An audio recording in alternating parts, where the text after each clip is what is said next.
even though the earthly temple doesn't exist. But nothing ever stops up here, up there.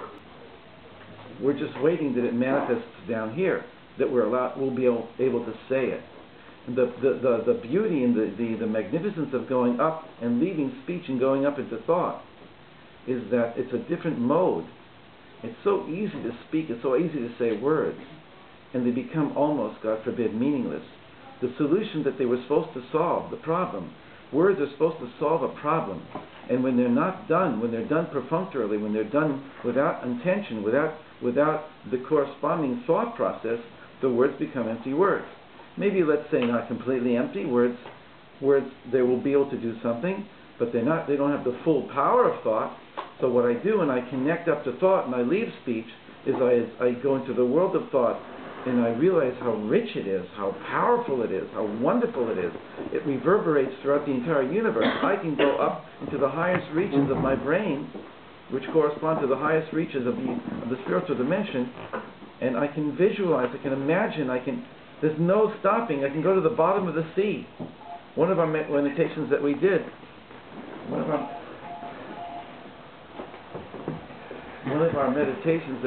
was we closed our eyes, and I forgot how we started it. I think it was at Jody's house? Yeah. We went up and I asked everybody to close their eyes and to imagine a rope or a beautiful golden string coming up out of each one of us, and they don't have to join at first. They don't have to join it. They don't have to join. And each one of us can climb up this incredible golden cord, which is the cord of our soul. And we can climb up, and we can see each other on our respective cords, which are like ladders. They're not hard to climb. There's no effort. You just go up the cord, and you go up the branch. You go up the ladder, and the ladder becomes a branch connected to a tree. And the tree is the tree of life, and you go up into the tree of life, and you go up into the trunk, and you go up into the root system. It's just using visualization in order to approximate something that we know is true. So the physical image of a tree is really not applicable, but we can use it in order to connect and to be in that inner place called the tree of life. And that's where you can get if we wanted to, we could do a number of things up there. Get connected, and ask to be connected, and yearn to be connected, and say, please don't. When we go back down, allow us to continue to be connected. And we've talked during this few days that I've been here about that we're all connected to higher souls. It's not just some kind of a vague, abstract thing called a root of a soul, like in a tree. The tree metaphor goes out, and we bring in another more alive metaphor of souls in heaven, in the higher dimensions, in Yitzira, and up above Yitzira, in Bria, and they actually can see each other. And for instance, when people have had near-death experiences, and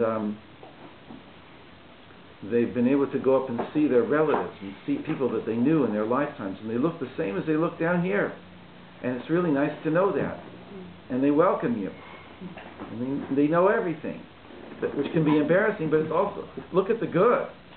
Look at the good. Look how wonderful. When we rejoin with those who are the ones who are already upstairs. And we were learning a text that as the Messianic age comes closer and closer, and events here become more and more intense and powerful, that those higher souls will come down into our lives. They'll actually come down in the resurrection, when they'll come down and they'll illuminate and irradiate their bodies and live in light bodies.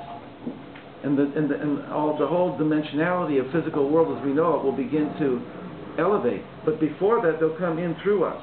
They'll whisper in us. And if we open ourselves to them, it's not spooky.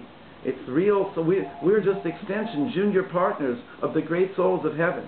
Each one of us is a unique existence that never existed before as we do now, and will never exist again like this. Every lifetime is unique. We've been here before, and yet we haven't been here before exactly like we are now. So there is traces memory traces of previous lifetimes. But the secular world and the basic, not the secular world, what's written about in terms of reincarnation in most texts is we have a different view of it. A person, you can learn a lot from those books. I mean, there's studies been done that in India by this I forget the names, but studies been done that children know about things in another town that they could never have gone to in this lifetime. You go there and you check it out, and the people, the houses, everything. It's a very well documented concept. Whatever the case, perhaps I got a little bit there into an unnecessary complexity. But whatever the case, we really believe that the time is right for us to connect to our higher soul roots. And so meditation is an attempt to open ourselves up to the godly power that we are connected to, until now unconsciously, but now to become conscious conduits of the godly power. So this song, for me, we're going to continue the song, okay? This song, for me, is such an amazing connector. And then perhaps any song can be, any song. But because the song has God's name, and you sing God's name, there's never been a song in the world that I've been able to sing God's name. And it just does something to me. So I hope that, even though it's the first time, that it'll do something to you. So we're holding at the Gevura on page 26. Anybody want a book who doesn't have one? We have more here. No? Everybody have a book? Shalom. You have one more? Yeah. How are you? You. Hi. Shalom. Couldn't. Yeah, wow.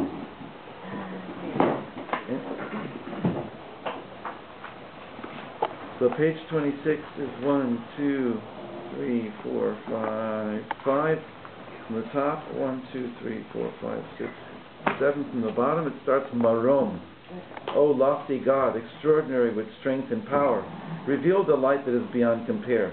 In the merit of Yitzhak, who served you with awe and fear, illuminate our judgment. Give us insight into the depths of our lives.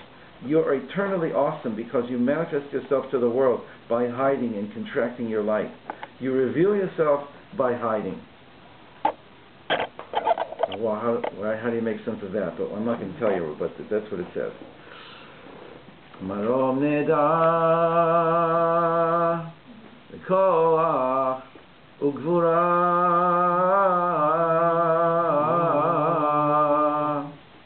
mutzi ora mein temura pachad Yitzchak mishpatenu ha'ir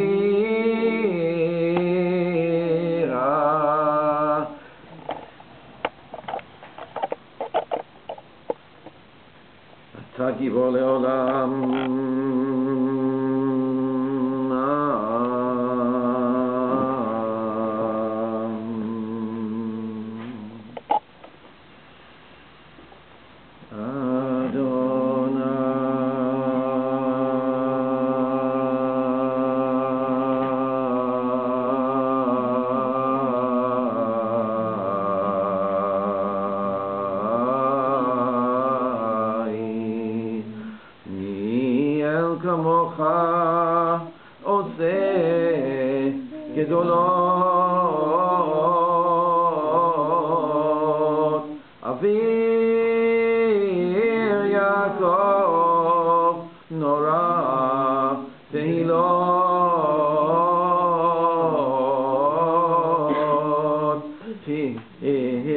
Eretz Yisrael, Shomea